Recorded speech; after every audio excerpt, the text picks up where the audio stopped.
welcome to Dead Man Talking.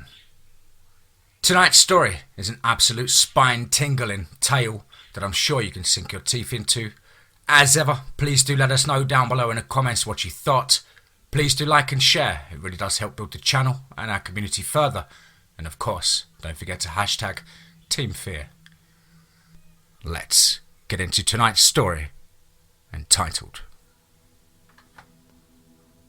I'm a park ranger, and my job is to sedate a werewolf every night. Let's get straight into that. It doesn't matter where I'm employed as a park ranger. What does matter is my secret job, the thing that I do when I'm off the grid, so to speak. A werewolf started appearing about 6 months ago, and I'm still not sure why. At first, we got calls from visitors saying they encountered grizzly bears or something approximating one, deep into the forest.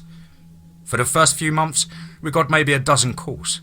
After that, things really started to ramp up, daily, or rather, nightly sightings. Now, despite that, no one could really get a good look at the thing everyone assumed to be a bear. Then my boss showed up, a man I rarely saw. He tossed a tranq dart gun at me and told me to head into the woods. Whatever you do, don't kill the thing. Based off the information we've been able to gather, this is no damn bear. Something possibly supernatural. Does this have anything to do with Elijah's disappearance last month? Something killed Elijah, and we never found the body. James only gave a slight nod, something that could be denied later if asked. The less you know, the better, Liam. Just take your truck and head into the woods.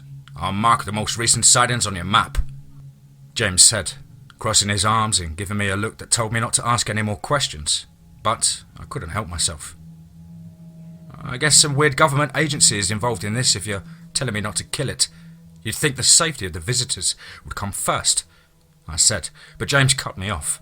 Now, officially, that's none of your business, Liam. Just take in orders. You'd be wise to do the same. And so I closed my mouth and got to work, loading my vehicle with some last-minute things and thought I might need. Food, water, binoculars. Then I got in the truck and drove down the winding road. I decided not to get on the walkie because I didn't want to alert James.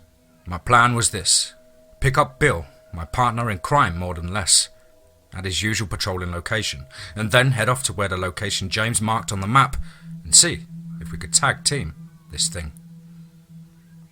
I caught Bill just sitting in his patrol truck, reading an Agatha Christie novel and smoking a cigarette.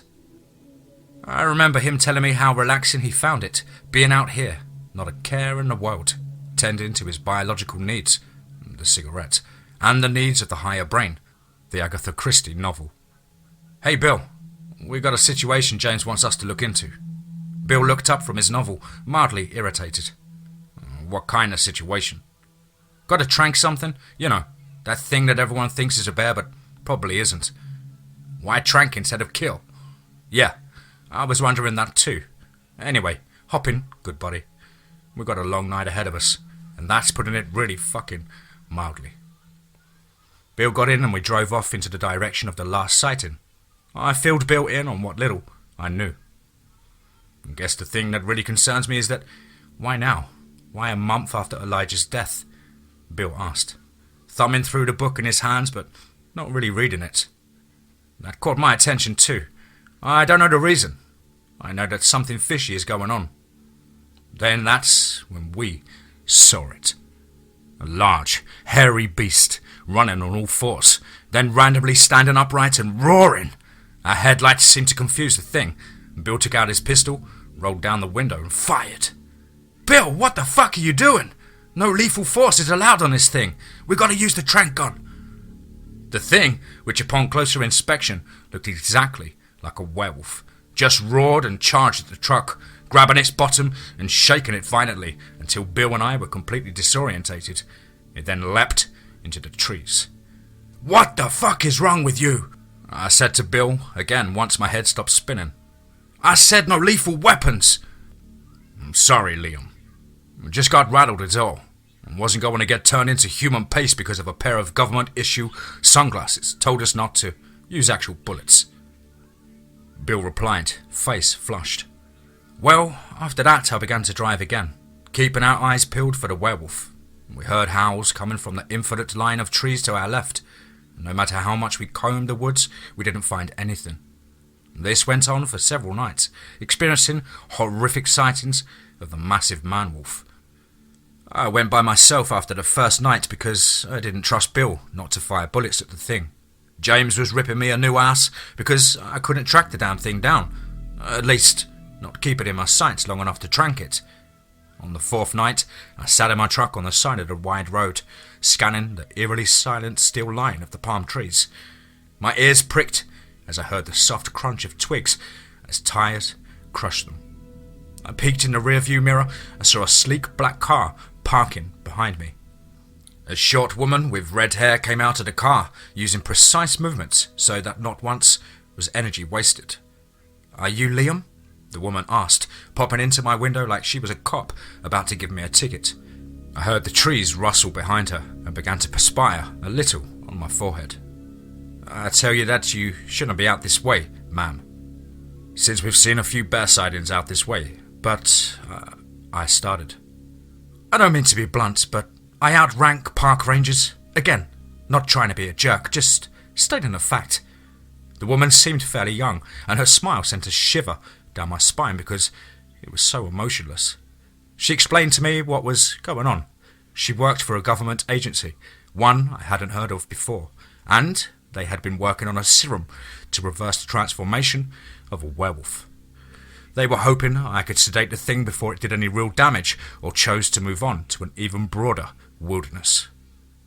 There has been a reason why this werewolf has been so good at evading you. And I'm not sure it has anything to do with it having preternatural abilities, the woman said. She finally introduced herself as Sarah Perkins. "Here, take this trank gun. It comes with a special tranquilizer that will not only sedate the werewolf, but also hopefully reverse his transformation. It hasn't been tested on his kind, since we believe he is the only one of his kind that exists," Sarah said and handed me a much larger gun than I had, which had a small tube filled with yellow liquid fitted onto the top. She had one for herself, too. We hurried into the woods, following the howls until I felt like we were dangerously close. Sarah scanned the environment, looking more vigilant than nervous. Okay, maybe a little bit nervous, but she hid it remarkably well. As for me, I was terrified. Not afraid to admit that since I didn't have special government training to deal with a friggin' werewolf. The trees all around us began to rustle, and before I could really get my bearings, the massive hairy beast shot from the top of one of the trees and landed on the ground. My hands shook. I tried to steady my gun, except my nerves wouldn't let me. "Steady," I said. "Steady." But I just couldn't calm my shaking hands. The beast slowly moved closer on all fours, fierce yellow eyes fixed on me. A pound of drool must have escaped its jaws, hanging from them in thick, disgusting streams that made me want to vomit. It swiped the air with massive claws, growling. Just as I thought I was a goner, I heard the sound of a whisper whizzing by at about 100 miles an hour, landing into the beast's hairy, bulging neck. Without thinking, I fired my own gun. The dart landed in the thing's abdomen. It growled weakly and collapsed onto the ground. Sarah didn't waste any time. She ran towards the thing and placed a small chip deep into the fur of its right arm. "Tracking device," she said as its breathing slowed. The trank transformation dart did what she claimed. The beast began to shrink. The fur started to go back into the skin, and it all happened so quickly that at first I didn't believe what I was seeing. I went over to the man, who shivered and rubbed his arms. The transformation had taken a toll on him. It took me a minute, but I recognized the man. "Elijah?" I said under my breath. "You're alive. How is this even possible?" "Well, congratulations, Sarah," a man's voice said from behind. "You got to Subject X first. You won the bet." I turned around. Bill, what's going on?" I asked, tone clearly frazzled. Sarah jumped in. We work at the same agency. We had a little bet going on. Whoever could get to the werewolf first could do with it as they pleased. Kill it, or trank it, or place a tracking device on it. Of course, my way aligned with the agency's. Bill here, he's a renegade. Wants to eliminate everything in sight. Bill gave a soft chuckle. Well, I guess I got what I want either way, Bill said, grinning and patting me on the back as he walked past me. He knelt in front of Elijah and seemed to pluck one of the remaining werewolf hairs from one of its forearms and put it in a small glass vial. Then Sarah and Bill seemed to be talking in code, and I couldn't at all parse what they were saying. Bill came up to me afterwards. Okay, Liam, we better get out of here before that trank dart wears off. Looks like the serum's effects were only temporary. It'll completely change back into a werewolf form in less than 15 minutes. Part of the transformation has already begun. The sedative will wear off in about 10 after that. But don't worry, we can track the thing with the device Sarah put on it. So, we all left. Sarah in her sleek government vehicle, and Bill and I in our park ranger truck. You can't tell James that I work for the government agency that hunts a werewolf, he said. Now, I wanted to kill the thing, wipe it off the map, but Sarah had other plans. I have to respect the bet. I lost. She won. Which means that Elijah will be roaming the woods, and we have to track him every night, study him. After a while, once the agency has all the information it needs, it will either give a kill order, and I can deliver a bullet to the thing's brain, or it will come up with a serum that will permanently erase Elijah's werewolf tendencies. And so, with Bill's help, I track Elijah every night, using regular trank darts to sedate him. We take hair and skin samples, put everything into stainless steel containers that get shipped back to a secret government lab. They are working on a serum, just like Bill said, one which will be permanent. I've learned to accept Bill's new identity, aspiring werewolf killer. I'll deal with it when the time comes. I think I have additional problems to the fate of Elijah, because I've gone to the workman's cabin and seen Bill with those strange yellow eyes more than once. I'm not sure if he is full-fledged werewolf, because he's been with me every night, and I just see him in his human form. Except sometimes, as we are driving along, I'll see his eyes turn yellow under the deep shadows cast by the moon. Something is clearly different. Did the sample he took from Elijah that night have something to do with it? I feel trapped in this situation. Bill seems something else besides human, and I can't abandon my post without making him suspicious. I also don't want to abandon my post because I feel like I have a duty to the visitors here to keep this werewolf at bay.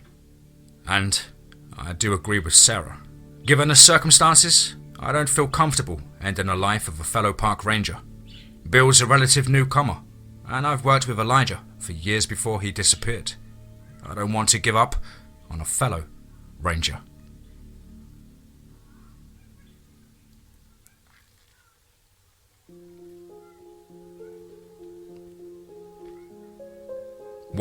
Wow, absolutely awesome stuff. I love that change of pace, the whole angle of that story. Very, very well written by the author, MilesCastle. Of course, I'll leave a link to his Reddit on my description box below the video. As ever, please do let us know down below in the comments what you thought. Please do like and share, it really does help with the channel and our community further. And of course, don't forget to hashtag TeamFEAR. Still very, very under the weather, guys. I don't know if you can hear it in my voice. Rattling chest for the last 2 weeks. Boned up with so much mucus. Just feel pretty run out. But doing my best to crack on with the show and keep things running. I hope you're all well and happy and doing a lot better than myself. Did have some fantastic news though this morning after my hospital visit last week. In regards to my back injury. I finally got a hospital confirmation appointment for my operation, which would take place 2 days after my birthday in January. So I'm really looking forward to getting fixed up, get myself back in the gym, getting fit again, and start picking my kids up and swinging them over my shoulder like I used to.